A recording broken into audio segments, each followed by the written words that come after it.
यूसरी ग्राम जंगल रे काठ संग्रह करुवा बेले मुंडरे सुखिला काठ पड़ी महिला मृत्यु।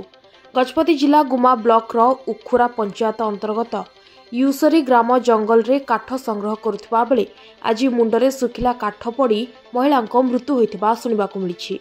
मृत महिला जनक हेले आनुमानिक 40 वर्षीय आईमंती भूया बोली सूचना रही। सूचना अनुसार निकट जंगल को आज सकाळे 9टा बेले घर जाळेली पई काठ संग्रह करने को जाइथिले, हेले कोनोसी कारणवशतः गछ उपरु एक सुखिला काठ पड़ी जाइथिला। से गुरुतर हेबारु प्रथमे तांकु गुम्मा गोष्ठी स्वास्थ्य केन्द्र रे चिकित्सा करा जाइथिला। परे तांकु जिला मुख्य चिकित्सालय को अणा जाई चिकित्सा करा जाइथिला, हेले चिकित्साधीन अवस्था तांकर मृत्यु होइथिबा आज संध्या 7टा बेले सूचना मिलिछि। घटनास्थल रे पुलिस पहुंची तदंत आरंभ करछि।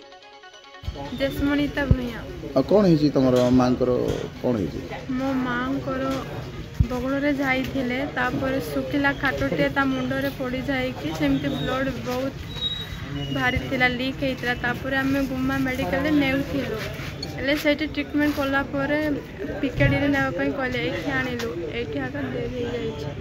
हां माने सिमती के मरामरी करना दे तुम नाइ किछि मरामरी हेइ ऊपर गछ ऊपर काठ गुटे लाडू पड़ी गेला सेमसे गेला सेमिति घटना हेइ।